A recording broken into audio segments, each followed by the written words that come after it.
मार्ग है, आनंद लेना तुम सीखो भाई। जग में सबसे बड़ी यहाँ पे सबसे बड़ी है ये चतुराई।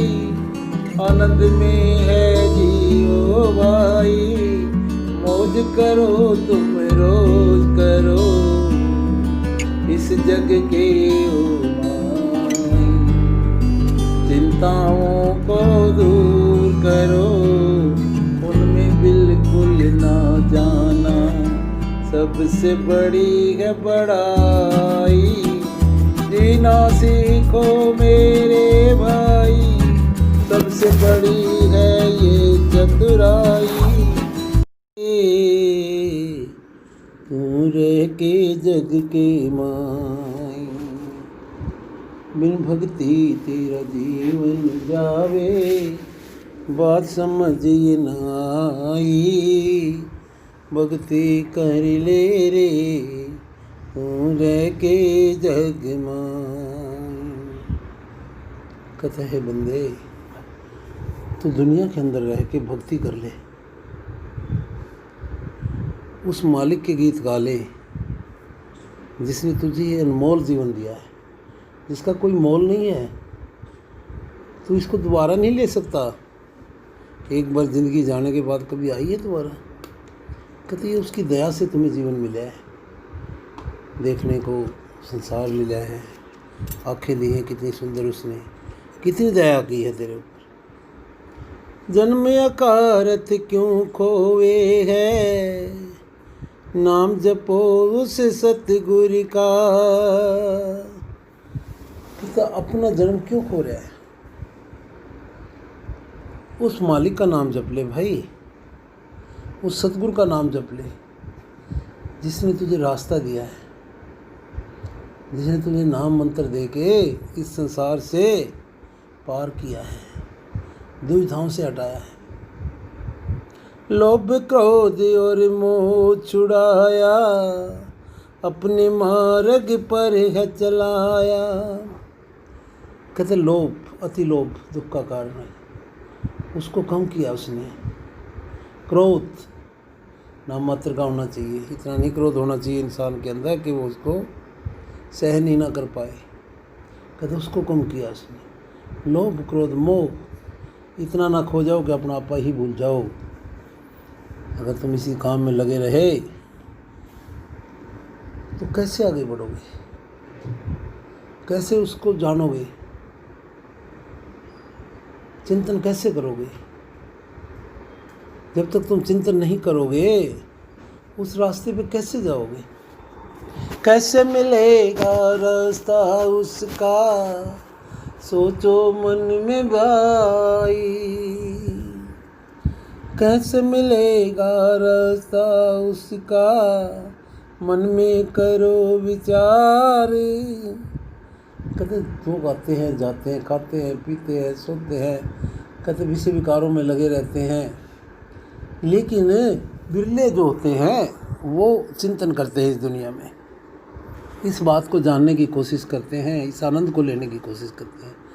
वो सोचते हैं कि ये रोज़ाना का लाइफ ऐसा ही है, ये खाना है पीना है लड़ना है भिड़ना है, इधर उधर की बातें लगानी है और जीवन पार करना है। कहते कोई तो होगा जिसने ये खेल रचाया है। कैसे शांति आए इस जीवन में?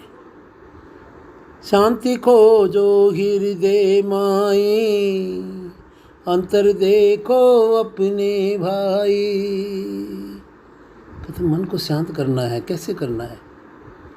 अपने अंदर जाओ, बाहर नहीं। बाहर तो शांति है नहीं, क्योंकि जो ये पिंड देश बनाया है उस प्रभु ने, इसमें तो कोई कुछ चिंता लेके बैठा है, कोई दुख लेके बैठा है, कोई हंस रहा है, कोई रो रहा है, कोई इधर उधर की बातें सुना रहा है। मन को बहलाने के स्वांग रचाए, मन फिर भी ये काबू न आया। कहते सारा जीवन ही चला जाता है इस मन को खुश करने में। इंसान कहता है मन खुश हो जाए, किसी तरह हो जाए। कहते इसका मन नहीं लगता, ये मन से खुश नहीं है, ये दुखी है, ये बेकार की चिंताएं लेके बैठा हुआ है। कहते इसको मनाने में हमारा सारा जीवन ही क्या हो जाता है, चला जाता है। मन माने ना मूल, सबसे होती यही भूल। इस मन को खुश करना, कैसे मन खुश हो? बाहर इस घुमा के ले आओ भाई, ये दिखा के ले आओ भाई, तब मन खुश होएगा। वहाँ जाना चाहिए तब मन खुश होएगा भाई। कहते मन कैसे खुश हो? बाहर घूम घूम के भी मन थक जाता है, हम बाहर की चीज़ें भी देख देख के थक जाते हैं, उनसे भी हमारे अंदर आनंद नहीं आता। कहते हैं सब जगह जाते हैं, अपने जैसे ही तो आदमी हैं, अपने जैसे इंसान हैं।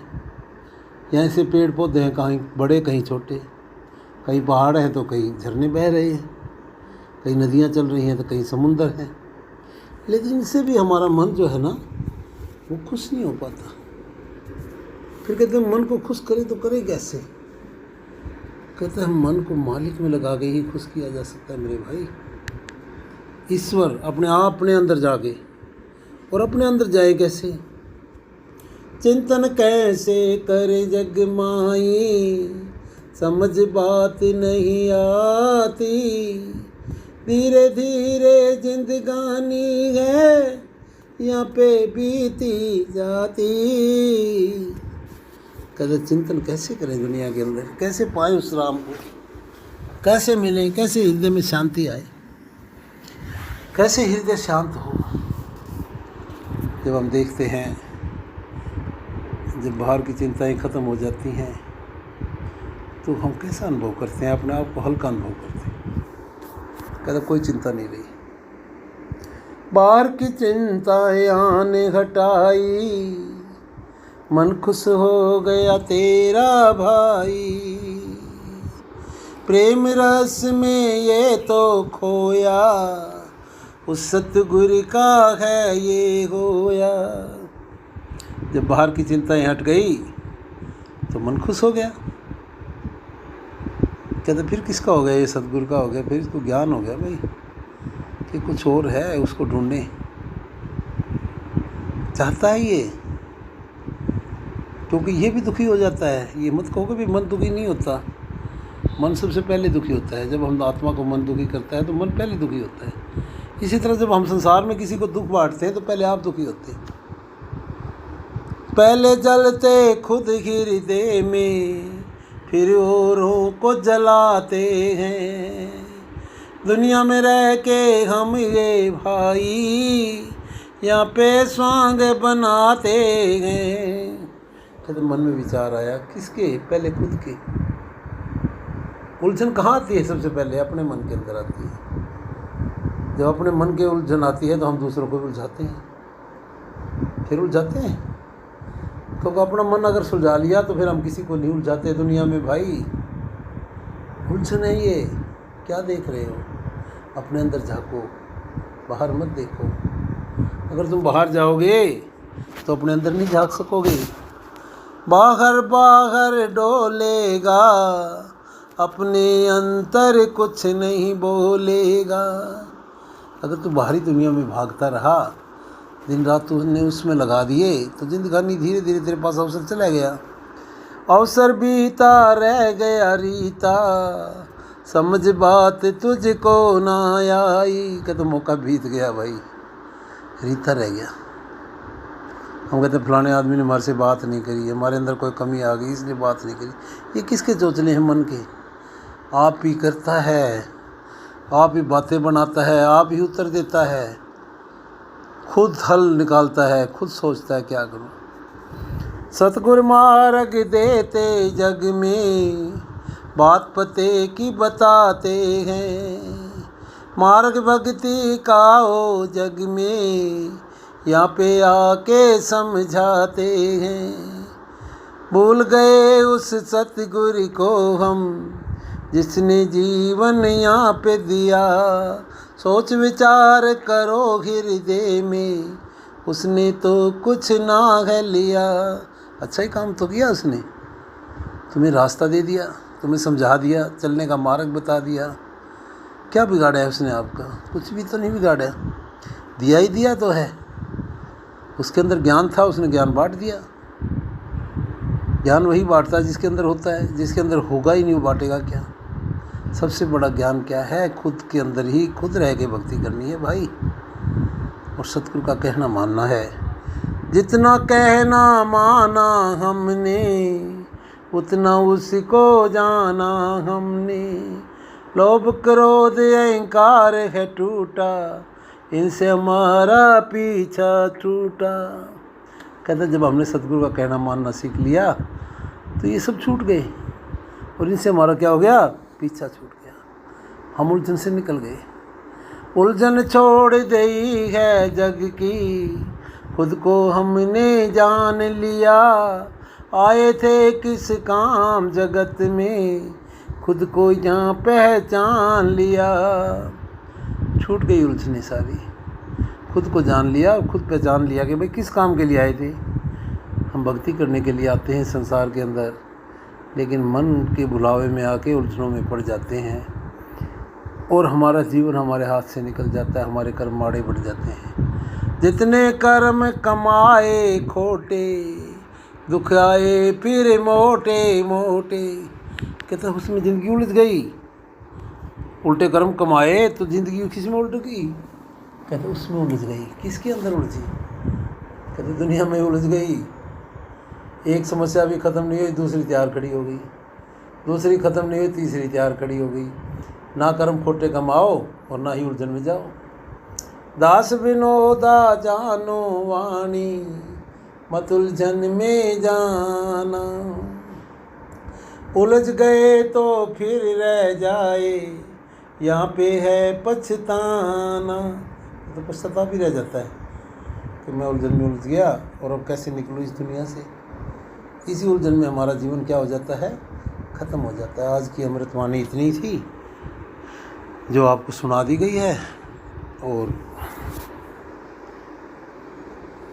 इसके अलावा हम योग के बारे में भी थोड़ा सा बताते हैं। हर सत्संग में बताते हैं कुछ ना कुछ। तो हमने योग भी कमाना है, पद्मासन में बैठने का प्रयत्न करना है। कम से कम हमें प्रतिदिन 10 मिनट पद्मासन में बैठना चाहिए, जिससे हमारा मन भक्ति के लिए तैयार हो जाएगा और हम दुनिया से उलझनों में नहीं पड़ेंगे। तो आज का सत्संग इतना ही है भाई। तो इससे आगे और प्रतिदिन हमें 15 मिनट या 10 मिनट पद्मासन लगाना चाहिए। उससे हमारा नर्व सिस्टम ठीक हो जाता है, दिमागी हालत भी ठीक होती है। ये अति आवश्यक है। आज समाज में कितने % लोग पद्मासन लगाते हैं, जिससे उनके पाँव में खराबी रहती है, दुखते हैं पाँव उनके, बैठ नहीं सकते। सीधा बैठो और पद्मासन लगाओ।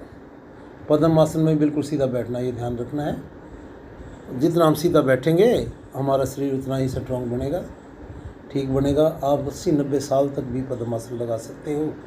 100 साल तक भी पद्मासन लगाया जा सकता है। जो आदमी शुरू से ही जवानी से अभ्यस्त हो जाते हैं तो इस बात को ताकीद करेंगे तो बहुत अच्छे रहेंगे कि आपके जीवन में एक नई कला आ जाएगी।